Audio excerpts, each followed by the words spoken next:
Hello everyone. तो सभी लोग कैसे हो? आई होप सभी लोग बढ़िया होंगे, आगे भी बढ़िया रहना। तो चलिए आज की कहानी को शुरू करता हूँ। और हाँ, शुरू करने से पहले मैं बस एक ही चीज बोलूंगा, आप सभी लोग जल्दी जल्दी सहजोरा किस एक्सप्लेनर को सब्सक्राइब करो। तो कहानी शुरू होता है और कहानी शुरू होते ही हमें दिखाया जाता है काफी सारा मॉन्स्टर को। और यहाँ पे प्रोटैगनिस्ट कह रहा था, मेरी पुरानी दुनिया, मैं जहाँ पे रहता था वो बस एक राख बन चुका है। आई मीन पूरा बर्बाद हो चुका है। अगर तुम्हें इस दुनिया में जिंदा रहना है तो तुम्हें मॉन्स्टर से फाइट करना पड़ेगा। और मैंने भी अपनी पूरी जिंदगी उसी तरीके से जी है। फिर हमें दिखाया जाता है एक लड़के को जिसके बदन से काफी ज्यादा पसीना निकल रहा था क्योंकि वो फाइट कर रहा था। और ऐसे ही करके हमारा मेन कैरेक्टर अपनी जिंदगी में काफी सारा मॉन्स्टर को मारा है। और ऐसे ही करते करते 10 साल पलक झपकते ही गुजर जाता है। और ये बस एक तलवार से किसी भी मॉन्स्टर को काट सकता है। और हमारे मेन कैरेक्टर को बिल्कुल भी डर नहीं लगता। इतने सालों तक मॉन्स्टर से लड़ते लड़ते वो लड़का एक लेजेंड बन चुका था, एक ऐसी तलवारबाज जो कभी नहीं रुका। लेकिन एक दिन एक आवाज उसके सामने अंधेरे से बाहर निकली, हार मान लो। उसकी आवाज में एक नफरत थी। जिस दुनिया में तुम रहते हो वो अब बर्बाद हो चुका है। लेकिन लड़का चौंका नहीं। फिर से वो मॉन्स्टर कहता है, इस पूरी तबाही के पीछे जो मास्टरमाइंड था, आवाज और करीब आई, वो मैं हूँ। और हाँ, तुम्हारा टैलेंट एक बेकार चीज बन चुका है। तुम मेरे लिए तलवार बन जाओ मेरी हथियार। इसको सुन के हमारा मेन कैरेक्टर कहता है, क्या बकवास है। फिर उसके बाद मेन कैरेक्टर काफी ज्यादा गुस्सा हो जाता है। फिर मॉन्स्टर के ऊपर अटैक करता है। और मॉन्स्टर भी तैयार था, वो भी हमारा मेन कैरेक्टर के ऊपर अटैक करता है। और दोनों साइड से निकल जाता है और बस दोनों को छोटा मोटा ही चोट लगा था। फिर हमारा मेन कैरेक्टर पीछे की ओर देखता है। और जैसे ही वो पीछे की ओर देखता है, ऐसे ही ये मॉन्स्टर मेन कैरेक्टर के ऊपर एक खतरनाक अटैक करता है। इससे हमारा मेन कैरेक्टर दूर जाकर गिरता है। फिर यहाँ पे मॉन्स्टर अपने घमंड के साथ कह रहा था, चाहे तुम कितनी भी बार कोशिश करो, मेरे लिए तुम सिर्फ एक कीड़े जैसे हो। लेकिन यहाँ पे हमारा मेन कैरेक्टर नीचे गिरा नहीं था, वो फिर से उठ जाता है। एंड इस बार वो काफी ज्यादा गुस्से के साथ इस मॉन्स्टर के ऊपर अटैक करता है। इसको देखते हुए मॉन्स्टर अपने बॉडी से एक खतरनाक ऑरा बाहर निकल रहा था। फिर यहाँ पे हमारा मेन कैरेक्टर मॉन्स्टर के ऊपर अटैक करता है। और यहाँ पे मॉन्स्टर एक ही हाथ से उसको बहुत दूर फेंक देता है। लेकिन हमारा मेन कैरेक्टर यहाँ पे अभी तक मरा नहीं था, वो अभी भी जिंदा था। और ये मॉन्स्टर काफी बेडस लुक देके खड़ा था। एंड उसके गले पे एक लॉकेट जैसा कुछ था। एंड वो लॉकेट अचानक से चमकने लगता है। और यहाँ पे हमारे हीरो के आंखों में एक उम्मीद का रोशनी था। फिर यहाँ पे मॉन्स्टर एंड हमारा हीरो दोनों ही अपने अपने तलवार फेंकता है। लेकिन यहाँ पे हमारा हीरो का तलवार का पावर इतना था जो कि इस मॉन्स्टर को पूरा बीच से चीर देता है। फिर यहाँ पे मॉन्स्टर को रियलाइज हुआ उसका लॉकेट में कुछ तो गड़बड़ हुआ है। मुझे लगता है ये लॉकेट हमारे इस मॉन्स्टर को प्रोटेक्शन करता है। फिर ये लॉकेट धीरे धीरे नष्ट होना शुरू होता है। और यहाँ पे हमारा मेन कैरेक्टर एक बैडस लुक देके खड़ा था। फिर ये लॉकेट पूरी तरह से नष्ट हो जाता है। एंड यहाँ पे ये मॉन्स्टर भी मर जाता है। फिर उसके बाद लड़ाई खत्म होता है। लेकिन हमारा हीरो आई मीन प्रोटैगनिस्ट, उसका भी हालत काफी ज्यादा खराब हो गया था। फिर वो जमीन पे गिर जाता है। एंड उसके चारों ओर उसका बदन से काफी ज्यादा खून निकल रहा था। ऐसा लग रहा था कि वो मरने के करीब आ चुका है। फिर उसका आंखें धीरे धीरे बंद होने लगते हैं। एंड वो ऊपर की ओर देखते हुए कहता है, क्या ही सुंदर नजारा है। फिर वो मर जाता है। फिर उसके बाद यहाँ पे सीन चेंज हो जाता है। फिर दिखाया जाता है एक लड़के को जो अपना बैग लेके सड़क पे चल रहा था। उसका लुक काफी ज्यादा अच्छा लग रहा था, बिल्कुल सांग जिन्हू की तरह। फिर वहाँ पे गेट के सामने के रुकता है। और जो लोग यहाँ पे हीरोज नहीं है उन्हें यहाँ आने से बचना चाहिए। यांगसन गुम सेउल स्पेशल सिटी, यहाँ पर सेउल का मतलब होता है एक कैपिटल सिटी, कोरिया का एक कैपिटल सिटी। फिर यहाँ पे हमारा मेन कैरेक्टर अचानक से ही इस गेट के ऊपर हमला कर देता है अपने पाव से। फिर यहाँ पर एक डेंजर जोन मतलब एक डेंजर साउंड अलर्ट होने लगता है। यहाँ पे कहता है, खतरा है, खतरा है। एक अनरजिस्टर्ड हीरो ने जबरदस्त गेट में प्रवेश करने की कोशिश की है। इसको सुनने के बाद हमारा मेन कैरेक्टर यहाँ से भाग जाता है। फिर यहाँ पे सीन चेंज हो जाता है। फिर दिखाया जाता है जंगल के सीन को, जहाँ पे हमारा मेन कैरेक्टर जंगल में चल रहा था। फिर जंगल में और कुछ लोगों को दिखाया जाता है जो हमारा मेन कैरेक्टर को देखते हुए कहता है, अरे सुनो यंग मैन। फिर दिखाया जाता है 4 इंसान को, एक लड़की एंड 3 लड़का। एक लड़का कहता है, क्या तुम अपना रास्ता खो चुके हो? मुझे नहीं पता यहाँ क्या कर रहे हो, लेकिन हम लोग तो यहाँ से जा रहे हैं, तुम भी हमारे साथ चल सकते हो। फिर हमारा मेन कैरेक्टर इन लोगों की ओर देखता है। और यहाँ पे मेन कैरेक्टर को देखते हुए कुछ अजीब महसूस कर रहा था। फिर मेन कैरेक्टर को इस तरह करते हुए एक लड़की कहती है, ओप्पा उस इंसान के कपड़े देखो, बिल्कुल भी हीरो जैसा नहीं है। इस बात को सुन के एक बॉडी बिल्डर जैसा इंसान कहता है, हाँ सही कह रही हो। उसको देखते हुए लगता है कि वो कोई हीरो नहीं है। तो यही बात है ये लोग सोच रहा था काफी टाइम से। हमारे प्रोटैगनिस्ट को देखते हुए और भी कुछ कहता है, आजकल पोर्टर लोग भी कुछ भी पहन लेते हैं। तो यहाँ पे पोर्टर का मतलब होता है जो लोग सामान उठाता है उसको कहा जाता है। लेकिन उसका आउटफिट काफी अजीब है और वो बैग क्या बकवास चीज है। ये लगता है ये कोई कॉन्फ्यूज पोर्टर है जिसे हीरोज ने अंदर लाया था फिर बीच में छोड़ दिया। फिर हमारा मेन कैरेक्टर इसको आंसर देता है, मैं समझ रहा हूँ कि तुम क्या कह रहे हो, लेकिन मैं तो यहाँ पे अभी अभी आया। इसकी बात को सुन के यहाँ पे हीरोज की पार्टी पूरा कॉन्फर्म हो जाती है और एक लड़का कहता है, देखा मैंने कहा था ना ये छोड़ा गया सामान उठाने वाला ही है। फिर उसके बाद ग्रुप का लीडर कहता है, मैंने तुम जैसे लोग बहुत देखे हैं, मैं अंदाजा लगा सकता हूँ तुम क्या सोच रहे हो। जब तुम गेट के अंदर आए थे सिर्फ टीवी और इंटरनेट पे देख के गेट्स में हंटिंग करने आना, ये तो सुइसाइड है। सबसे पहले एक प्रॉपर हीरो लाइसेंस लो, ट्रेनिंग एंड टेस्ट क्लियर करो, और ये है नामसन गेट सी ग्रेड का। अगर तुम्हें स्टार्ट करना है तो एफ ग्रेड गेट से शुरू करो। इसकी बात को सुन के हमारा मेन कैरेक्टर सीधा जवाब देता है, तुम्हारी कॉन्सेंट के लिए शुक्रिया, लेकिन मुझे कोई ऐसा नहीं चाहिए। इसकी बात को सुन के यहाँ पे सारे हीरोज काफी हैरान हो जाते हैं क्योंकि यहाँ पे हमारा मेन कैरेक्टर सीधा तौर पे इन लोगों की इंसल्ट कर रहा था। इसकी बात को सुन के यहाँ पे हीरोज में से एक इंसान कहता है, ये कौन सा पागल हरामी है। तो यहाँ पे हमारा लीडर कहता है, सभी लोग शांत हो जाओ।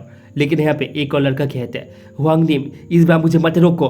फिर हमारा मेन कैरेक्टर यहाँ से जाने लगता है और इसको देख के ये सभी हीरोज कह रहा था, छोड़ो यार, अगर वो ऐसे कॉन्सेप्ट वाली एडवाइस को इग्नोर करने वाला ऐसा इंसान है तो अब उसको खुद ही सब कुछ भुगतना पड़ेगा। बस समय आने दो। गेट से ऐसे बिल्कुल भी नहीं होता जैसा तुम टीवी या इंटरनेट पर देखते हो। वो एक कठोर और खतरनाक जगह होती है। और हमारा मेन कैरेक्टर चलते चलते एक मॉन्स्टर को देखता है और ये मॉन्स्टर काफी खतरनाक लग रहा था और इस मॉन्स्टर को एक स्वाद इंटेंट का एहसास होता है जो यहाँ पे हमारा मेन कैरेक्टर से आ रहा था।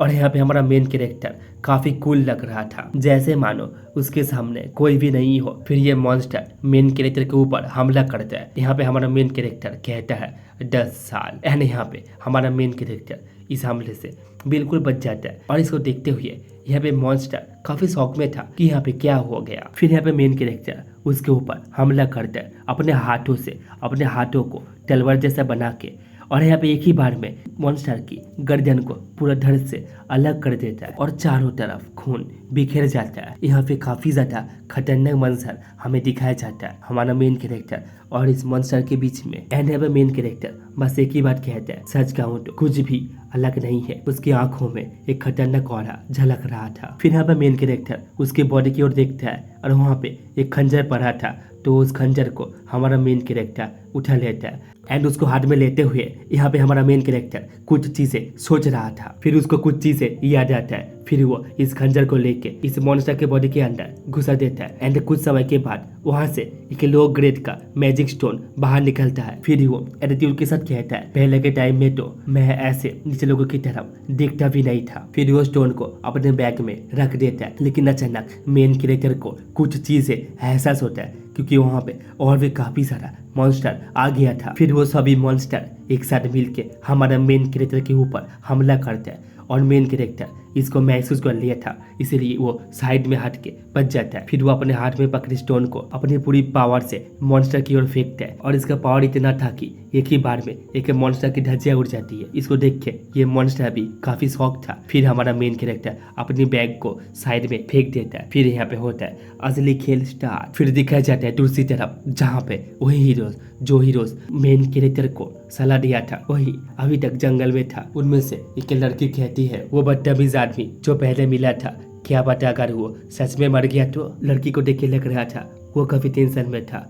उस लड़के के लिए। उसके साइड में खड़े उसका एक साथी कहता है, क्या तुम उसके लिए टेंशन ले रहे हो। फिर यहाँ पे उसका ग्रुप लीडर कहता है, अगर वो बिना परमिशन के अंदर घुस आया तो अब तक तो उसके साथ कुछ भी हो सकता है। और यहाँ पे ग्रुप का लीडर कहता है, कंट्रोल सेंटर के एजेंट अब तक तो आगे होंगे। ये जगह नामसन गेट सी ग्रेड का है, इसलिए बी ग्रेड या उससे ऊपर के इलाइट एजेंट भेजे जाएंगे। फिर वो सभी एक जगह पे रुकता है एंड यहाँ पे ग्रुप का लीडर हुआंग निम कहता है, जब तक वो पागल होकर मॉन्स्टर के ऊपर पहले अटैक नहीं करता तो वो मरेगा नहीं, तो टेंशन लेने की कोई जरूरत नहीं। इसको बात को सुन के उसका साथी कहता है, हुआंग निम तुमने बिल्कुल सही कहा। वो लड़की हंसती हुए कह रही थी, वो बदतमीज हरामी अभी तक कांप रहा होगा बस इस इंतजार में कि एजेंट आए और उसे बचा ले। लेकिन यहाँ पे बात कुछ अलग था। यहाँ पे मॉन्स्टर कांप रहा था और हमारा मेन कैरेक्टर सभी को पेल रहा था एक एक करके। फिर हमारा मेन कैरेक्टर एक पंच मारता है सामने कांपता हुआ मॉन्स्टर को। फिर तभी उसके पीछे एक और मॉन्स्टर आ जाता है,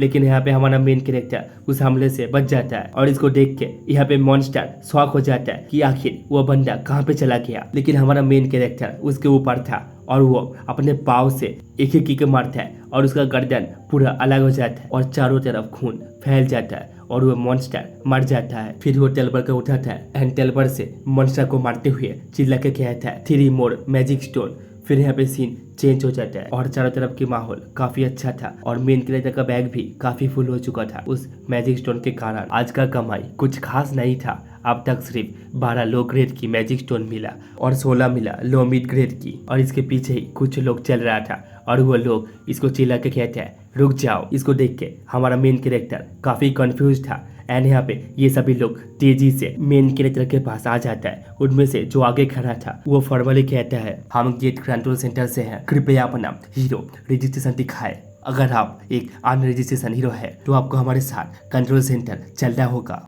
तो गाइस अभी ना प्रोटोगोनिस्ट का नाम मालूम नहीं चला कि इसका नाम क्या है, इसीलिए मैं आपसे इसको MC बुलाया करूंगा। जब इसका रियल नाम मालूम चलेगा तब वही बुलाऊंगा। तो चलो कंटिन्यू करता हूँ। तो इसको सुनने के बाद यहाँ पे MC कहता है गेट कंट्रोल सेंटर। फिर यहाँ पे जो स्टाफ आया था उनमें से एक बंदा कहता है कृपया हमारे इंस्ट्रक्शन को फॉलो करिए। इसे सुन के यहाँ पे MC कहता है अरे यार ये क्या नया ड्रामा है, कितनी रीजनिंग करते हो यार।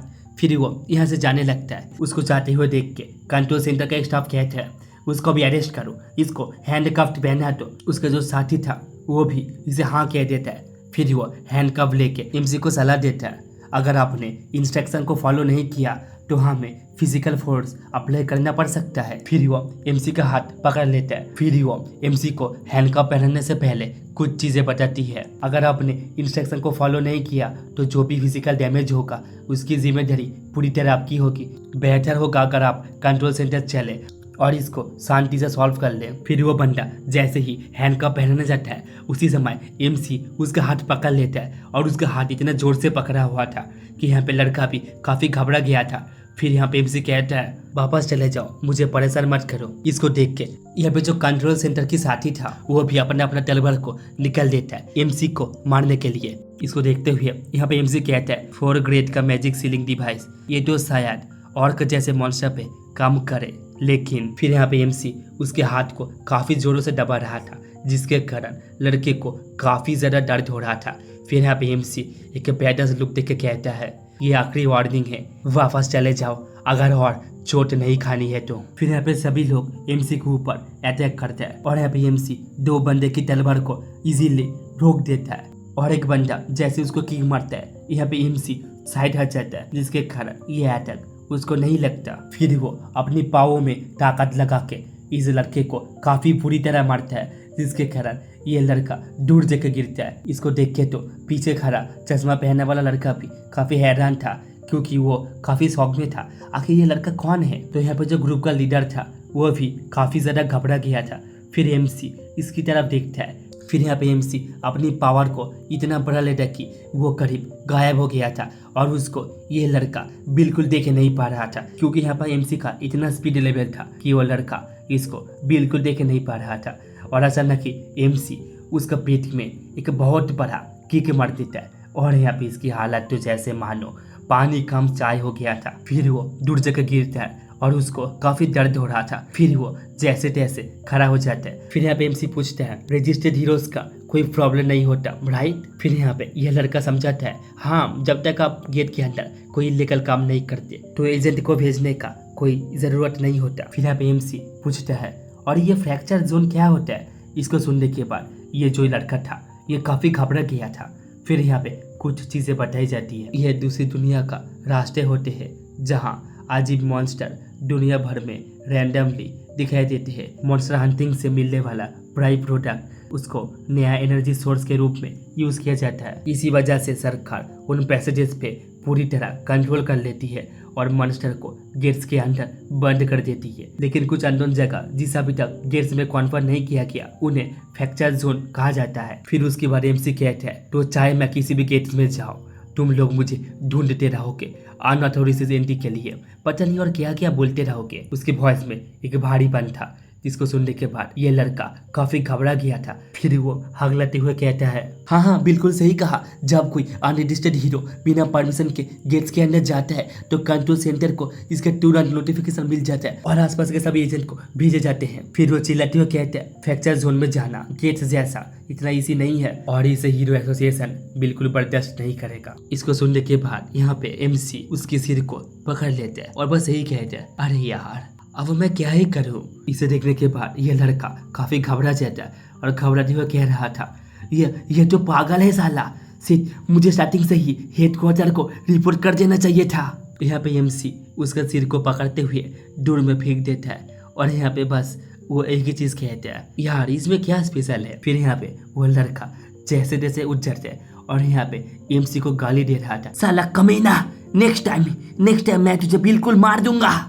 लेकिन यहाँ पे MC उसको कोई जवाब नहीं देता, वो तो बिल्कुल रिलैक्स होके जा रहा था। फिर आते बैक स्टोरी में, यहाँ पे कुछ चीजें बताई जाती है। यहाँ पे देखते हैं स्वॉर्ड किंग को और वो धीमी आवाज में कह रहा था। उसकी आवाज इतनी तेज थी जैसे मानो वो चीख रहा हो, फिर एक अजीब फीलिंग के साथ जैसे मुझे किसी ने खींच लिया हो। मेरी होश उड़ गई, मुझे लगा यह तो मौत है। फिर स्वॉर्ड किंग का धीरे धीरे आंखें खुलता है एंड वो देखता है वो आसमान में उल्टा लटक रहा है एंड उसके सामने एक लड़का है एंड स्वॉर्ड किंग उस लड़के से पूछता है, तुम कौन हो। फिर यहाँ पे लड़का कहता है, मेरा नाम है सीओ डोजिन और मैं तो मर गया था, तो फाइनली इसका नाम अभी मालूम चला, तो मैं अभी इसको जीन बुलाया करूंगा। फिर यहाँ पे जीन स्वॉर्ड किंग को एक सवाल करता है, अगर तुम मेरी एक बात मान लो तो मैं चुपचाप यहाँ से चला जाऊंगा। तो ये सुन के स्वॉर्ड किंग पहले कहता है, मैं मना करता हूँ। इसको सुन के जीन को काफी ज्यादा पसीना आ जाता है। फिर यहाँ पे स्वॉर्ड किंग कहता है, मुझे अब जिंदगी से कोई लगाव नहीं है। 10 साल तक जान लगाकर लड़ता रहा और आखिर में उसी साथी ने धोखा दिया जिसे मैं सबसे ज्यादा मानता था। देश भी तबाह हो गया, मेरे परिवार भी, मेरे दोस्त भी मरे गए। इतनी मेहनत का क्या फायदा जब अंत में सब कुछ छीन जाता है। तुम भी यही सोच रहे हो है ना। ये बात सुन के यहाँ पे जीन काफी घबरा गया था, उसको तो पसीना आ गया था। फिर वो स्वॉर्ड किंग से कहता है, चाहे मेरी जिंदगी ऐसे क्यों ना हो, लेकिन मैं चाहता हूँ कि मेरी बच्ची कुछ दादी और यान यंग को ऐसे जीना ना पड़े। तो इसको सुन के स्वॉर्ड किंग कहता है, तो सीधा बोलो एक बात में तुम चाहते क्या हो। फिर यहाँ पे जीन खुश होकर कहता है, मेरी एक ही ख्वाहिश है। फिर उसके बाद सीन चेंज होता है, फिर दिखाया जाता है एक मॉल को जहाँ पे बताई जाती है गासन डिजिटल कॉम्प्लेक्स गेम चुनगुम सोल स्पेशलिस्ट सिटी। अब इसे हीरो कॉम्प्लेक्स नाम से जाना जाता है क्योंकि यहाँ IT कंपनी से ज़्यादा गेट के प्रोडक्ट एक्सचेंज होते हैं। फिर दिखाया जाता है जिन को जो मार्केट में चल रहा था। फिर वो एक मॉल के अंदर एंट्री लेता है और वो सोचता है अपने मन में, क्या मुझे इस जगह को चूज करना चाहिए। फिर वो उसके अंदर चले जाता है। अंदर एक स्टाफ था, उसे वेलकम कहता है। वो स्टाफ अपना फोन देख रहा था और जीन को बिल्कुल इग्नोर कर रहा था। फिर यहाँ पे जीन उससे कहता है, मैं कुछ मैजिक स्टोन बेचना चाहता हूँ। फिर यहाँ पे स्टाफ कहता है, आप बिल्कुल सही जगह आए हो, हम सबसे ज़्यादा प्राइस देते हैं, सिर्फ सोल में नहीं पूरे साउथ कोरिया में। फिर जीन अपने बैग से काफ़ी सारा स्टोन को बाहर निकालता है। इसे देख के वो जो स्टाफ था वो तो घबरा गया था, अरे यार सीरियसली, कम से कम इन पे लगा खून तो साफ कर देते। फिर वो कहता है, तुम्हारे पास काफ़ी ज़्यादा मैजिक स्टोन है, ज़रा रुकना, हम इन्हें सॉर्ट कर देते हैं। फिर वो स्टाफ कहता है, जब तक आप वेट करते हो कॉफ़ी लोगे। तो यहाँ पे जीन कहता है, कुछ भी चलेगा। फिर वो कुर्सी पे बैठ जाता है और अपनी चाय की मज़े लेता है और पीछे वो स्टाफ इन स्टोन को साफ करते हुए कह रहा था, 12 लो ग्रेड के मैजिक स्टोन, 16 थोड़े अच्छे वाले मैजिक स्टोन और 5 हाई लो ग्रेड के मैजिक स्टोन है। फिर उसके बाद यहाँ पे इसका काम पूरा हो चुका था। फिर वो जीन से कहता है, 40% कमीशन कटेगा, पता है ना। तो तुम्हें मिलता है 5,416,000। इसको सुन के जीन अपने कुर्सी से जल्दबाजी में उठ जाता है एंड उसके पास जाते हुए कहते हैं, हंटिंग तो मैंने किया है और तुम लोग बस खरीद रहे हो, फिर भी कमीशन। इसको सुन के स्टाफ कहता है, मुझे लगता है तुम्हें ज़रा कुछ पता नहीं है, हम नॉर्मली 45% लेते हैं, ये तो सिर्फ तुम्हारे लिए 40% किया है। अगर बेचना नहीं चाहते तो ले जाओ वापस, जहाँ भी ले जाओगे हमसे अच्छा रेट कोई नहीं देगा। इसको सुन के यहाँ पे जीन कहता है, हाँ बिल्कुल सही। तो उसके बाद वो अपने बैग में सारे मैजिक स्टोन को इकट्ठा करने लगता है। फिर यहाँ पे स्टाफ उसके हाथ को पकड़ लेता है एंड पकड़ते हुए फिर वो जिन को अपना एटीट्यूड दिखाते हुए कहता है, अरे अरे कस्टमर, मैंने जो सफाई किया उसका चार्ज देना पड़ेगा, और हाँ कॉफ़ी भी फ्री नहीं है। 3 लाख यान सफाई करने के लिए और 10,000 कॉफ़ी के लिए। तो यहाँ पे स्टाफ काफ़ी ज़्यादा प्राइस बोल रहा था। क्या लगता है यहाँ पे जिन क्या करेगा आगे? तो यहाँ पे स्टाफ और भी कहते हैं, लेकिन हमने महंगा टॉवल यूज़ नहीं किया, इसलिए अगर तुम 3,50,000 युआन दे दो टॉवल के पैसे के लिए तो ठीक है। तो यहाँ पे जिन जवाब देता है, मेरे पास पैसे नहीं है, हिम्मत है तो ले लो। फिर वो स्टाफ कहते हैं, पैसे देने ही पड़ेंगे, समझे? और हाँ, हम तुम्हारे पीछे ही सी ग्रेड का हीरोज खड़े हैं, समझे? तो उसका वॉइस एंड उसका फेस काफ़ी अजीब लग रहा था। फिर उसी समय पीछे से कुछ लोग आते हैं, उसके चेहरे में काफ़ी गुस्सा था। फिर वो आदमी अपने गुस्से वाली आवाज़ में कहता है, आखिर क्यों बुलाया हमें? फिर कौन पंगा ले रहा है? उसके वॉइस में काफ़ी खतरनाक आ रहा था। एंड यहाँ पे हमारा जिन के साथ उसका आंखें मिल जाता है। तो यहाँ पे आंखें मिलने का नॉर्मली मतलब होता है कि आजा बेटा, तेरे से आज मैं फाइट करूँगा। तो बाय बाय एवरीवन, मिलते हैं नेक्स्ट पार्ट में। और हाँ, सब्सक्राइब करना, लाइक करना, शेयर करना और ज़्यादा से ज़्यादा कमेंट करना। Bye bye.